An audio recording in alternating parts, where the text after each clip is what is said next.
They are a rapid deployment strike force trained to operate on land, sea, and air.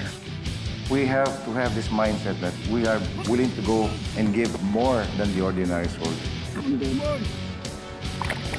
To become one of these warriors, the best of the best must undergo one of the world's toughest training courses.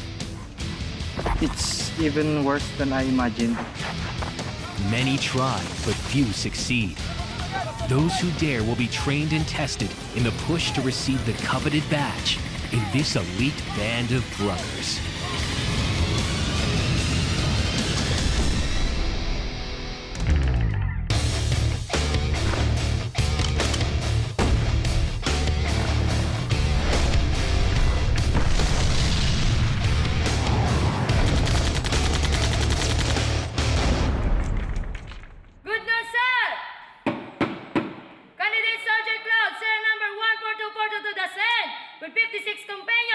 Request permission to enter the mess hall, sir!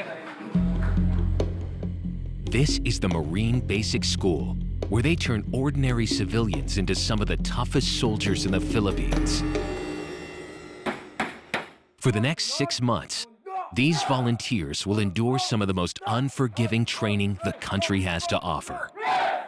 Mostly, based kami sa disiplina dahil lang ang disiplina ay napaka-importante sa isang marino. Dahil may kahirapan ang training, kung hindi ka disiplinado, hindi mo kakayanin ang training.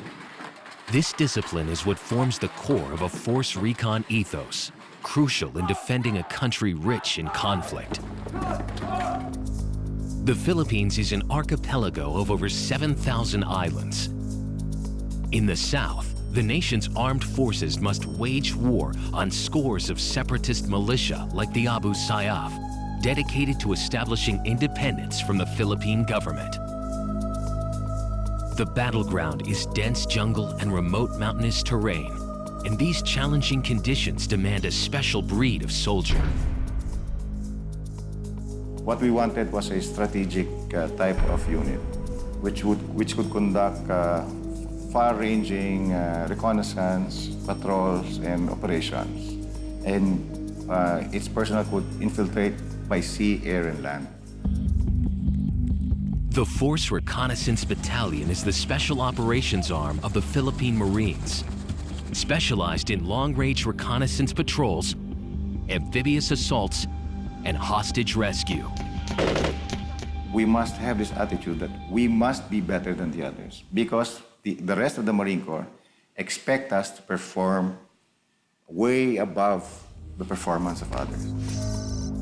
And it all starts here, Ternate, Cavite, Southern Luzon. Dalawa, sabay. Sige, tulak mo. Bilisan mo dyan, basenga. Kung may tagilid mo, hindi ganyan. Yan, go. Ito yung ginagawa mo. Sabi na sabay yung ka ng pa sa kakamay.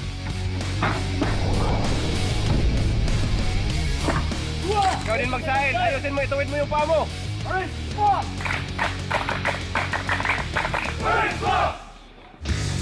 The intensive training program is designed to be as realistic and hazardous as possible, because as soon as they graduate, they will be sent into combat.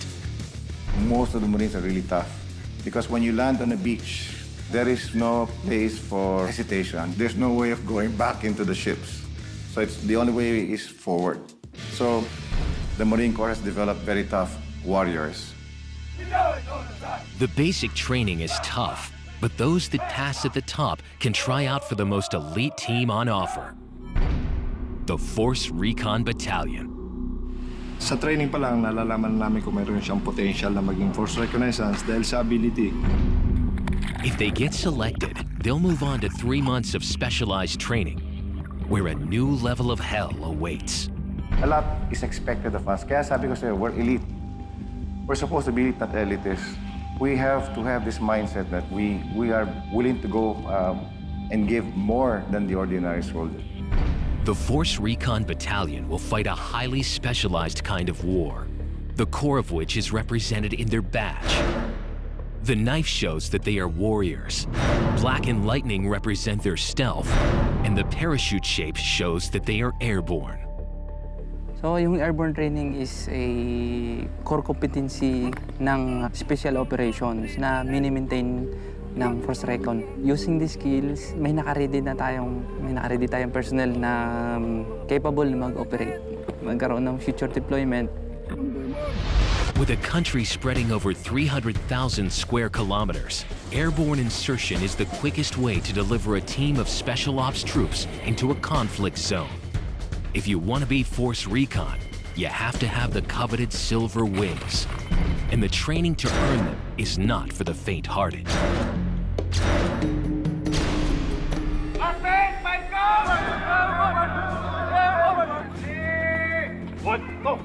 Day one, and the recruits are stripped of their ranks.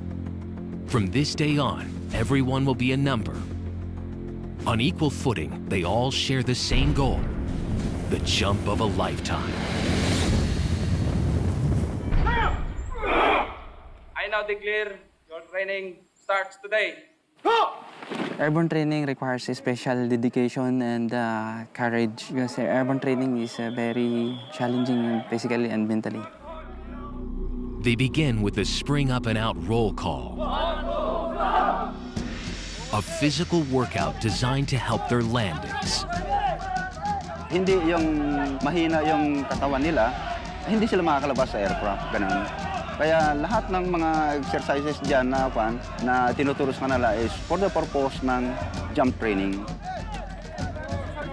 This is just the beginning, and already some of them are feeling the strain. Recruit 23 is the oldest of the batch. Siyempre, stress talagang pagod ka talaga sa opening. Ang pinakamahirap is yung ground training or tapping phase. Kasi dito nagkakaroon ng adjustment eh. Nag-a-adjust ka psychologically, physically. In this first phase, close to 25% will be eliminated. Candidate 6 hopes he won't be one of them. Yung paghihirap dito sa airborne, wala siyang pahinga. Ang pahinga mo lang everyday, yung kain lang. Tapos every 5 minutes lang may pahinga. After that, wala na. Count, maintain repetition, 5 to the left and 5 to the right. Are you ready? Sabay-sabay, exercise! After roll call, the punishing exercises begin. Yung nakikita natin ngayon dyan na exercise nila is para ma-practice nila yung balls of the feet, para hindi ma-flat-footed yung paa nila at makukurente yung pangangatawan nila. Much of these exercises are especially designed to form the muscle memory needed for their ultimate mission. Jump from an aircraft, descend at 1,000 feet per minute, and land alive. This year, the Marines have selected more women candidates than ever before. It's a unique opportunity for Mary Joy Almedo. Sa akin, gusto ko mag-airborne, para to prove to myself na kaya kong makipagsabayan din sa lalaki. Sinasabing hindi namin mapapantayan yung lakas na lalaki, ma'am, pero sa sarili ko, ginagawa ko yung makakaya ko, ma'am, to prove to myself.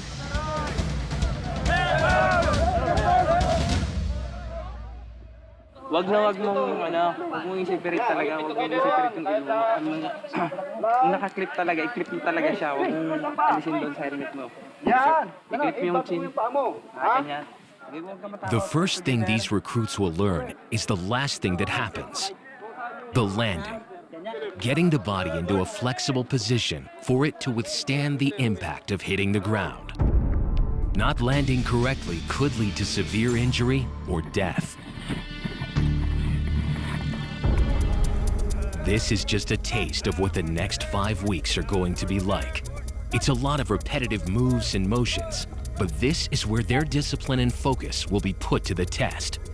And ganun talaga, pagka nag-undergo ka ng training, mahirap talaga sa mahirap yun.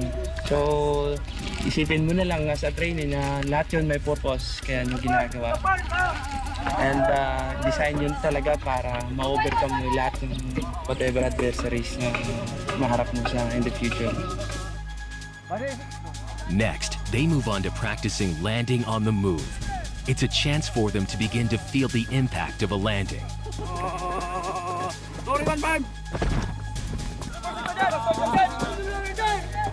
From here, the recruits move to Fort Magsaysay, where they will find out if they have what it takes to jump from a tower 60 feet high and survive. I imagined it to be worse. It's even worse than that. For the toughest missions, the Philippine Marine Corps send in their specialist operators, the Force Reconnaissance Battalion. These men are the best of the best. Hoping to join this elite group are 92 men and women in Stage 1 of their airborne training course. Over the next 2 weeks, the rigors of the training schedule will become extreme as they prepare to move from ground training to tower jumps. Already, the toughening phase has forced out 2 volunteers. 92 kaming pumasok dito, hindi ko alam kung 50% yung makakagraduate dito. Kasi mostly nagba-back out dahil minsan sobrang ding pagod. But the 7 women trying to make the grade are still hanging on. Sobrang pagod din, hindi na rin kaya minsan. Kaya matatawag talaga siyang special. 3, 2, 1, stop! Kanya-kanya kasi kayo eh. Teamwork ha, teamwork. Backboard to! Back to barracks, pull out! This time yung class na to, baka konti yung nag-back out dahil nga mahaba yung preparation, maganda yung preparation nila. One of the riskiest procedures for an airborne warrior is to safely exit an aircraft. The Force Recon jump as teams with split-second accuracy. Delays on exit could mean landing miles from your target. Tayo ngayon sa Macdor ha. Itong Macdor, ito yung bali aircraft natin sa lupa. Kasi wala tayong aircraft na pagpraktisan. Dito muna tayo mag-practice. Dito natin ginagamit ito sa exit. Stand in the door. Kumano 5-6 sergeant? Crouch siya, huwag kayong malon kagad. Umexit kayo dito. Ulitin ko naman. Takin yung ulo. Clip your elbow. Proper grabbing of reserve. While counting, knees together, feet together, and spring up and out. Kasi pag di ka mag-spring, either mabangga kayo sa side ng aircraft. Go! 1,000, 2,000, 3,000, 4,000. Hop! Ngayon, grab siya ng ganyan, di ba? Ang GM, titingnan ka ganyan yan. Ulit. Baka, lahang jumper siya or partial o total. Ha? Yan ang trabaho ng GM. Kaya gagawin nyo yan, Macdor natin dito. Gagawin nyo proper. This training is for fixed line jumping. A line is attached to the aircraft, which automatically releases the parachute as soon as they jump. But things don't always go to plan.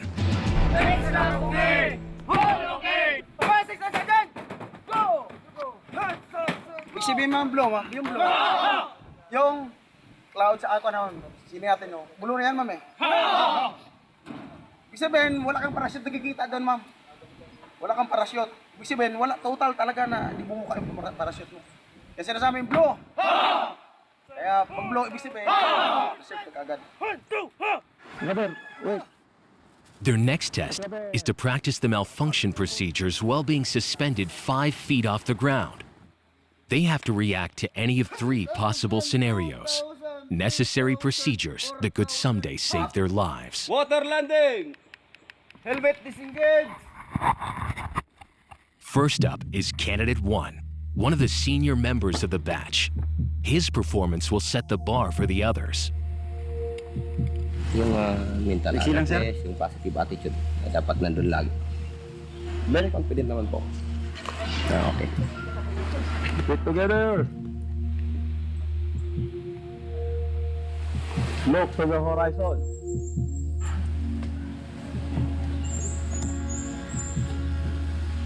Okay, ready? No tap, no go! Go! 1,000, 2,000, 3,000, 4,000. The white flag represents looking up and seeing the parachute open. 3 top level! Treetop level means he needs to release his straps in time for a water landing.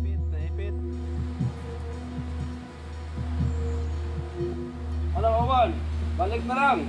Yung nahirapan akong magtanggal ng right strap. Saka lumaan na kasi nung gamit. Na ano siya. Hindi na siya madaling i-release kasi pang training lang yung mga gamit. Pag nangyari po yung ganun sa totoong buhay, may mangyaring hindi maganda sa'yo kasi madili ka na. And that delay means he runs the risk of getting dragged underwater by his chute and drowning. But when things go wrong, the Force Recon is always ready. Adapting and surviving in every situation is an essential part of their training, especially in the water.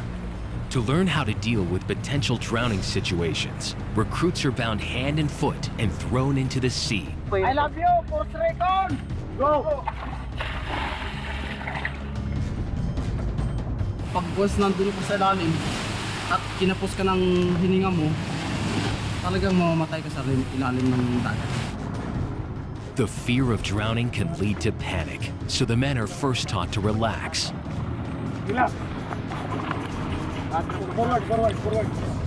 Next, they will have to learn to control their breathing and make their way to shore.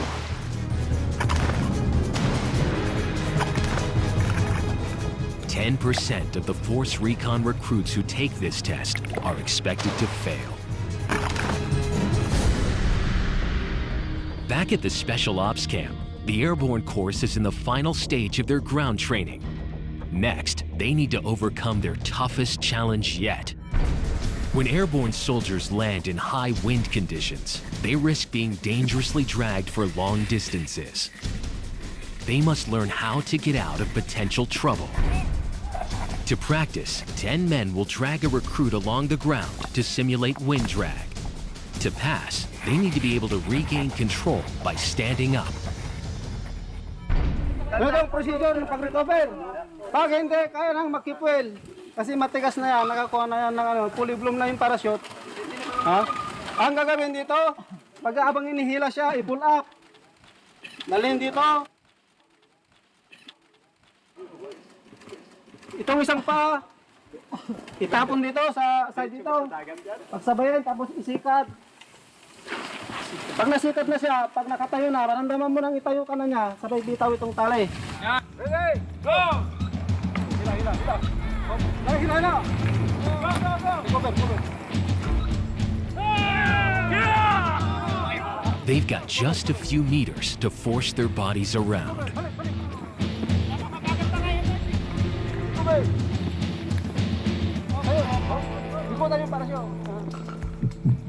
It's female recruit 52's turn. At 5 feet, she is one of the smallest on the course. Nakakatakot na kasi nakikita ko sa mga unang nag-perform na mahirap talaga. Tapos yung mukha parang hindi na ma-drawing. Talagang mahirap mag-ano, dapat malakas yung lower body mo mag-twist mo para makuha mo yung pag-recover.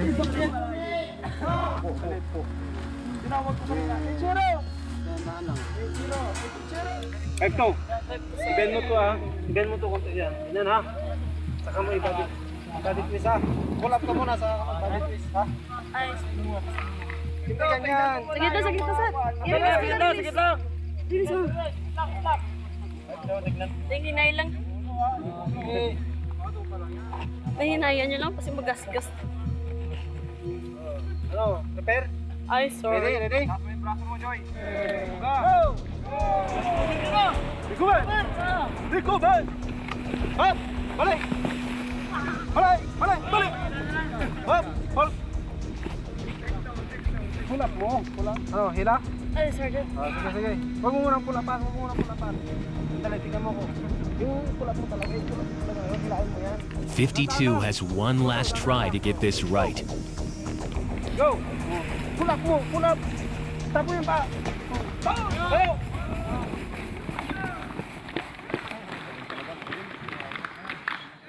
Papagod lang mag-pull up kasi sa force ng naghihila sa akin masyadong papersa tapos hindi ko makontrol yung persa nila. Tumatiming pa ako, ma'am.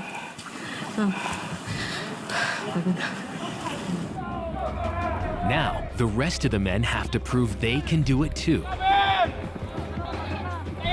With all the ground techniques conquered, it's time to take things higher up. Phase 2 moves to this training tower, a massive 60 feet in the air. They call it the Tower of Hell. The Philippine Force Recon is an elite unit that specializes in land, sea, and airborne special operations. Part of what makes them so effective is their expertise in the close-quarter combat method, Pakiti Tersha Kali. This Filipino martial art arms the users with a complete strategy to destroy the enemy at close range. Every time na pag nag-strike sa strike pag tras mo dito is susot siya dito and then mag-lock. Lock siya. Lock. So yan yung purpose na paano masama disarm. Same time, pwede mo sangkuanan dito. So yun yung lock, blade to blade, hand guard.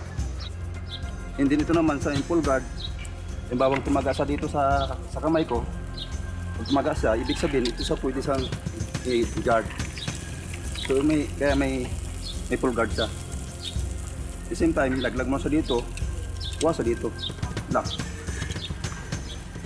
So kung sa practical, hawakan mo lang yung dito niya, at the same time, taga siya dito. So disarm mo siya. Same time, taga siya dito.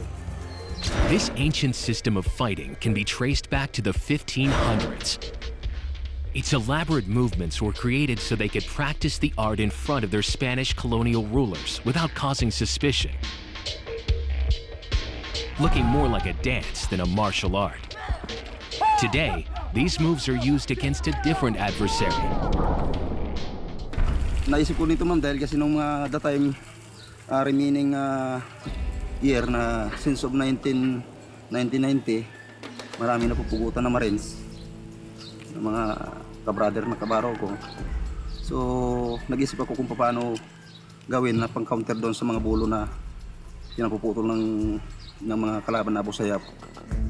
The practice focuses on the proper use of the Philippine bolo, a long, heavy, single-edged machete.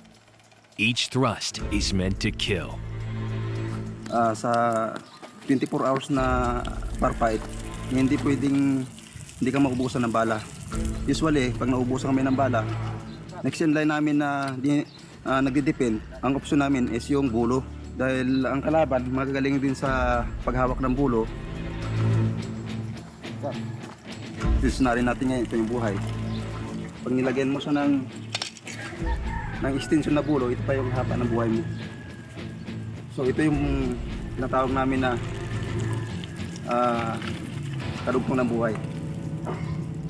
Bulo is my life. Close-quarter combat is a vital part of recon operations, especially in the southern islands of Mindanao, which has been plagued by Islamic insurgency and terrorism for decades.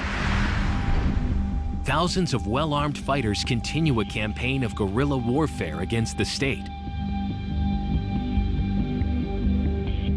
Because the current trend is what we foresee in future wars is not wars between countries anymore, but wars between proxies of these countries. And usually these are insurgents or terrorists. And what you need are elite, highly trained soldiers who can conduct surgical operations in whatever place they're deployed. The Force Recon Battalion was called into action when it was assigned to conflict-ridden Mindanao in 2000. Their mission, to neutralize the forward defenses of Camp Abubakar to clear the way for the rest of the Marine battalions to move in. Master Sergeant Luis Marmol was part of that operation. So, ang mission namin doon, makuha namin yung detachment sa harapan. Kasi yun yung paanan going to Abubakar. So, dapat makuha yung isang detachment doon bago po-forward ka sa taas. Then, ang position, galing kami from down going to up. So, nasa up sila. So, kahit outnumber nga kami. So, tinugunan lang namin yung mission na binigay sa amin. Using classified tactical maneuvers, they reached their objective. But 3 of his comrades died in battle. For the 90 men and women hoping to join the prestigious ranks of the Force Recon, They're now entering phase 2 of their airborne course. Here, they must face the dreaded Tower of Hell, where they will be tested on exiting and malfunction drills, while speeding down a zip line over 100 meters. Baba lang yan. Bigyan nyo na lahat yung ano nyo dyan. Mga karapat-dapat para ma-check out kayo. It's the first time they will find out if they really have what it takes to be airborne. One small step into thin air takes a huge amount of courage. If vertigo kicks in, they will fail the course. Instruction doon sa taas, yung riser nasa likod dyan. Huwag kayong papayag na yung riser nasa harapan nyo. Dahil pagtalon nyo, tatama yan sa mukha nyo. The feeling, halos lahat kami na-excite actually. Kasi ito yung masasabi naming last phase ng training namin before the final jump. Spring up, ha? Out. And count 1 to 4. Ha? Grab your reserve. Tuck in your head. Feet together. Check your malfunction. Nabukas mo sa amin, yan. Go! The instructors are looking for 100% confidence when exiting the aircraft, because hesitation could lead to an uncontrollable spin and possible death. This is the moment of truth for Candidate 1. Normal lang naman yung kaba, pero dapat huwag isipin para makapag-perform na maayos. One sir, stand on the door. Ano lawan sa dyan? Stand by! Go! 1,000, 2,000, 3,000, 4,000, up! Marami siyang deficiency. Pushing sa tower, delay ang tuck-in of head, pass counting, pag-jump niya, yung reserve niya, mali ang pag-grabs. Most common sa first day kasi nakikita natin yung weak exit at saka yung grabbing of reserve. So hindi nila masyadong nape-perform yun kasi kinakabahan sila. Gagawin natin itong 1 week para paulit-ulitin natin sila para ma-perfect nila yung jump. Para pagdating ng jump week, okay nila. Alongside proper techniques, the instructors have come up with their own special remedy to help spur on the nervous recruits. Ito sir yung yung pampatapang nila. Gagawin natin inumin nila para pampalakas ng loob. Para pagtalo nila doon, malakas yung loob na nila. Bawat balik nila, inom, kain. Sobrang tapang na nila. Candidate 6 is one of the lucky first to try. Lagyan muna kita ng lipstick para tumapang ka ng tumapang. Forward! 1! So maganda yung Go! Stand it down! Number 6, sir! Go! hesitating. No tap, no go, ba't nag-go ka? At the end of the zip line, a rope stops the recruits from hitting the trees. Wala na, hindi nakapagbilang! Next up is female recruit 22, one of the 7 women trying to make the grade. But she's in trouble. Wait together! Wait together! The damp conditions are making it difficult to stop.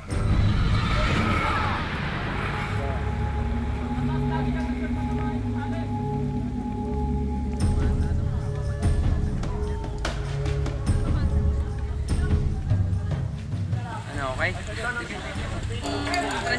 Natamaan ng lubid ng pagbaba ko gano'n. Kaya medyo hindi ako makahinga na. Konting sa panahon lang. Dito mismo sa may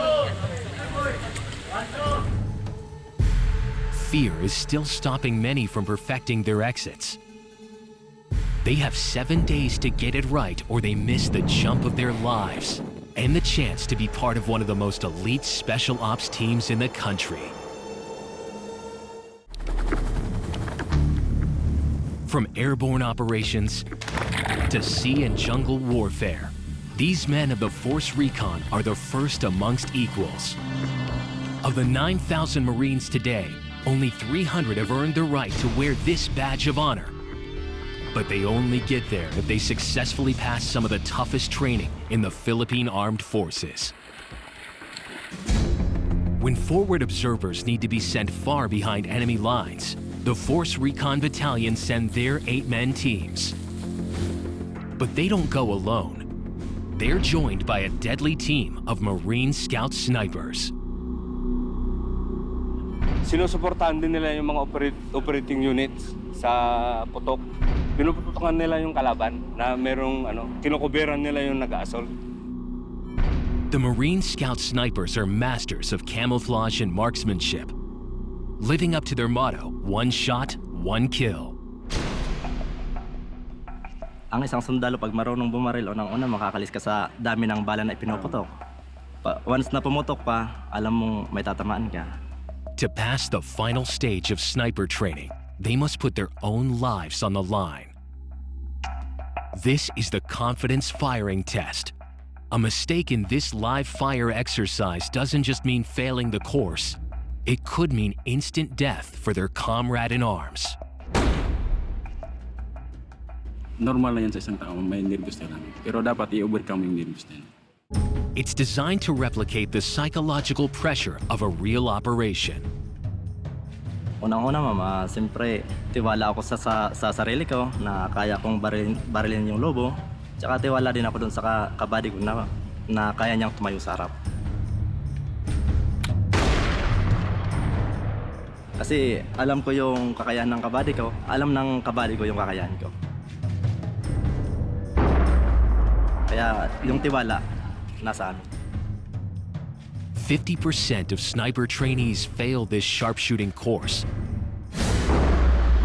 either by not making the grade or backing out on this final confidence test.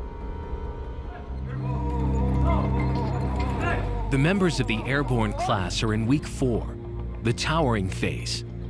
This stage is key in perfecting the proper exiting procedure from an aircraft.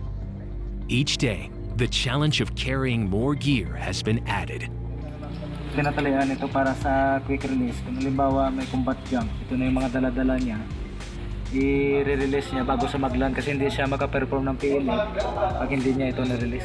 Today, the jump has to be made wearing full combat gear, all 15 kilograms, and carrying a weapon. Ali, ito yung last day ng towering ng mga estudyante.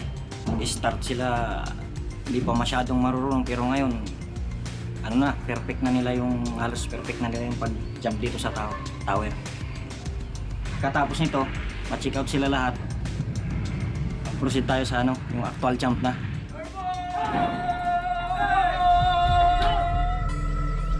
May ka pa rin, pero kaya laban. Spring up and out! Elbow clip! Head tuck in! All sergeant!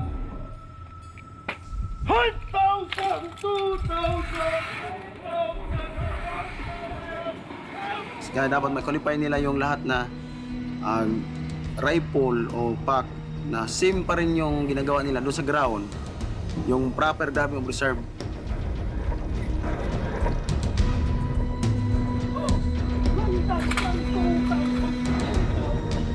Ang napansin namin doon sa yung pag-jump niya kaya, yung elbow sticking out. Dapat ang ng reserve, dapat dito sa gilid. Delikado yon kasi mula sa taas, pababa ka, ang bilis lang, seconds lang yan. Mataas na yung 20 seconds yan, baba ka na. Kaya pasayos namin palagi na pag-exit, hawak ang reserve automatic.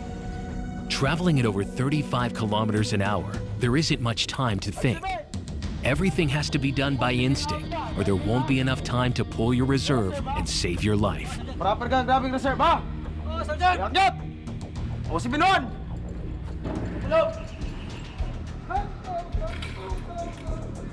Yun sa kanya ngayon, kasi rifle siya, yung hindi niya tanggal yung yung kuha ng baril, yung tali.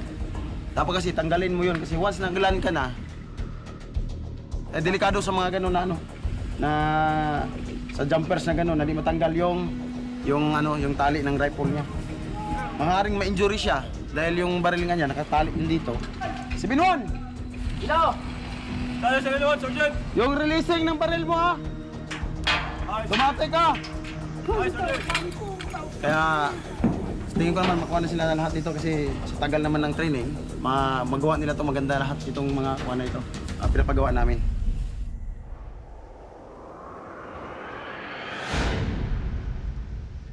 It is the last day before the jump, and the airborne class is putting in some last-minute practice.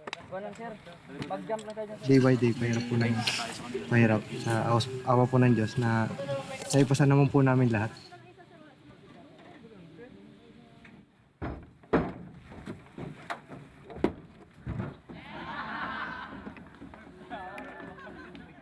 Makinig ha, tandaan nyo ha kung anong jumpers kayo. Makinig. Porto, tandaan nyo kung anong jumpers kayo ha. Back lagi yung 5.0 performance. Ngayon, check body position and count. Check canopy and gain canopy control ha.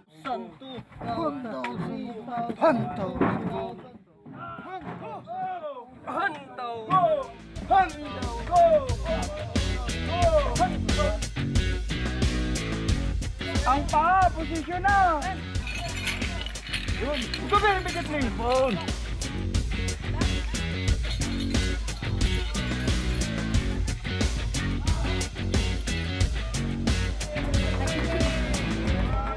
As they contemplate the final hours before their last test, the recruits share some lighter moments. It's key in strengthening the ties of brotherhood amongst Marines. Itong airborne training ng Marines ay napakahirap. Pero at the end of the day, pagkatapos ng training, so sama-sama kami sa barracks, nakakapag-usap-usap kami. So kahit pa paano, nawawala yung pagod, yung hirap. So para lang po kami isang pamilya dito na nagkakatuwaan. Last night, we jumped the night before. We gotta jump tonight as we never jumped before. Depending on these bonds is how small elite teams overcome enemy forces. It is a matter of life and death. Because behind enemy lines, the only thing they can depend on is each other. The recruits may have conquered their fear of the tower, but things are about to get tougher.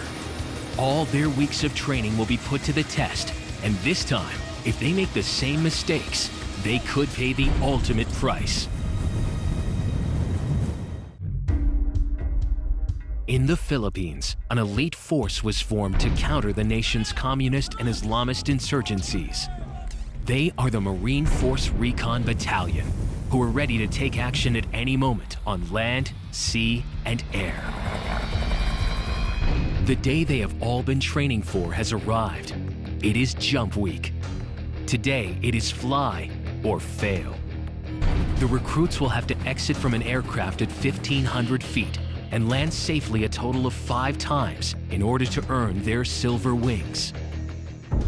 Kung naririnig mo ako, advice ni CD mag-early ng 2 seconds from go panel sa over. Roger, Roger. Tango Yankee, monitor. They will be jumping out of a Bell UH-1 helicopter. This aircraft is used to drop troops into remote areas for an assault, taking the enemy by surprise.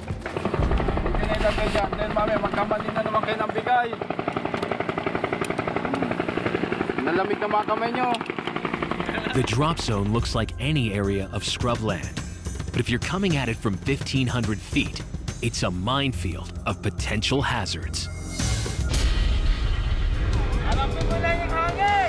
Huwag ka lang ilo! Hindi mo na yan! Break! Despite 5 weeks of training, their first jump from the aircraft is exposing all of their mistakes. Nung ako yung pang 5th jump, sumabit ako sa pang-4 na static line pero naibaway ko agad. Kasi first jump ko, hindi ako gumawa ng tama. Sinubukan kong itayo yung itong parachute na MC1. Talagang nakakon yung pa ako. Talagang napilayan ako dahil hindi ako gumawa ng tama.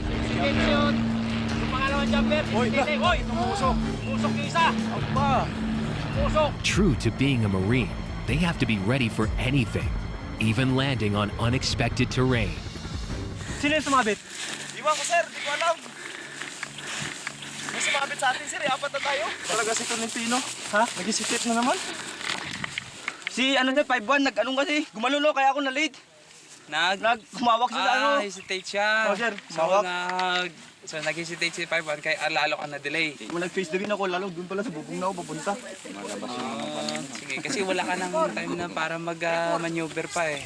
Ayun, mga ganong landing, hindi na maiwasan yan. But then, piniprepare nga natin yung mga estudyante natin para sa mga ganong senaryo, so mga ganong sitwasyon.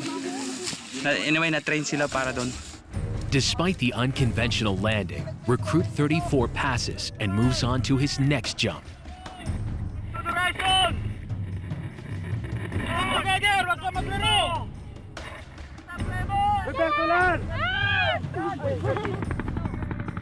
But for one recruit, this is his last jump for a long time.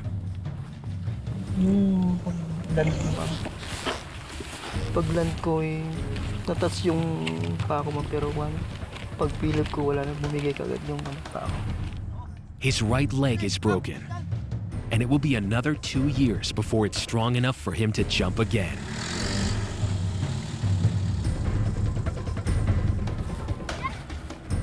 The rest of the airborne class is getting the hang of it. But there is a problem. Training has been stopped. Yun naman, hindi naman kasi namin hawak yung talaga schedule ng aircraft. Yun, nag-aantay lang kami ng schedule. Tapos more on mga pep na antayin lang talaga kasi lahat naman hindi nakakagraduate ng airborne kung hindi ka makakapagtalo ng 5 jump na. The aircraft has been called away to an operation in Isabela, northern Philippines. The conflict this time coming from the country's 40-year struggle with communist insurgents. Hindi kasi maiwasan yung magkakaroon ng pagsokwa.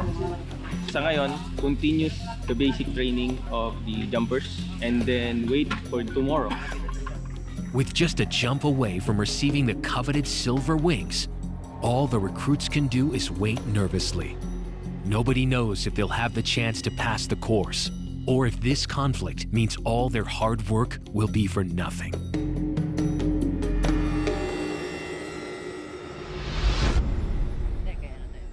It is the final week of the airborne course. After days of waiting, the recruits finally have a chance to complete the 5 jumps to earn their wings. Okay, next stick. Sino pa hindi naka-first jumper dyan? Oh, pasok dito. Meron na po, ma'am, na 4 jumps. Yung actually 51 jumpers. Then yung naka 3 jumps pa lang, ma'am, 38. Just as the first team jump, strong winds halt the training. This weather is the most dangerous time for jumping. And one recruit is missing. Meron po sila palayo doon sa kanina. Kasama siguro namin, gawa ng malakas na talaga yung hangin. Tapos doon na, liberal sila doon. Hindi na balance masyado yung niya. Nakakobra yung parachute niya, kaya lumayo talaga siya ng gusto. Malakas na hangin sa taas daming lakas, tapos magaan pa siya. Wala, ipapadpad dala siya doon sa... Pero okay naman yun, sa sunog yung umusok. The wind has caught Recruit 1. It's a small injury, but with the strong wind, it could have been much worse. Finally, a break in the weather. Recruits 52, 6, and the rest of their group are on their final jump. Pag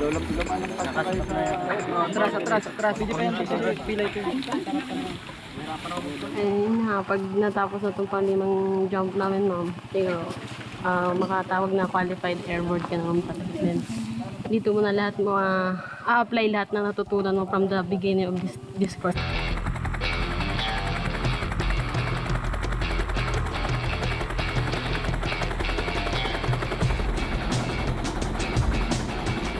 Totoo lang po, natatakot din po ako. Kahit sino naman po siguro matatakot sa yung tatalon ka ng ganon kataas.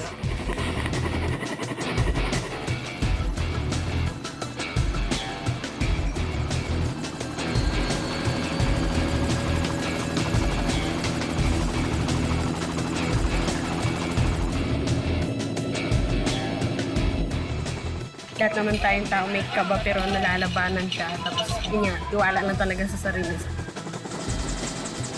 Sa mo, ma'am, buo yung loob mo, ma'am, kasi tatalon mo. Dating sa taas, ma'am, kami na yung hawak ng buhay namin kasi lupa na yung babagsakan namin. gagawin ko lahat para matapos. Saka matagal din ako. This is the moment they've all been working towards, their 5th and final jump, the one that will finally earn them their silver wings.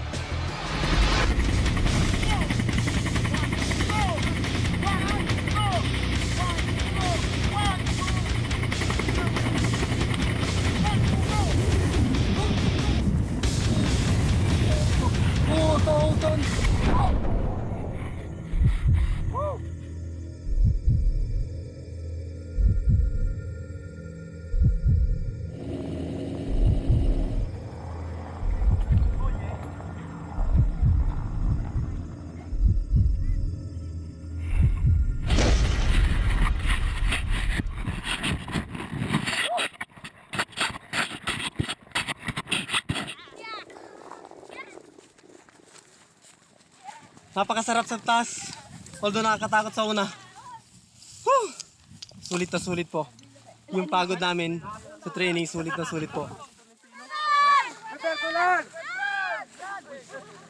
Ang sarap po.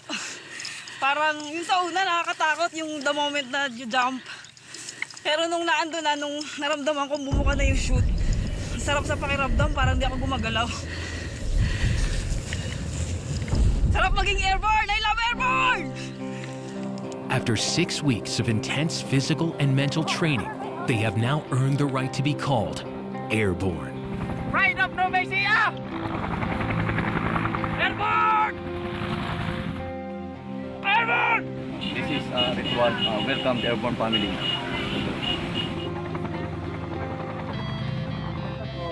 Dahil marin ka, kahit anong hirap patay. Pag natapos mo siya, napakasaya. Pagaan sa pakiramdam. Itong badge ng Marine Corps, simbolo ito ng Philippines, red, blue. Alika, 3-5! Airborne! Airborne! Airborne! Masarap kasi subukan mo nang tumulon sa totoong real na aircraft. Para kang anghel na lumulutang sa lapaap. Last night we jumped the night before.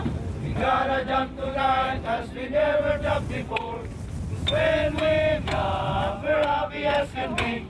'Cause we are the member of the company, the best company.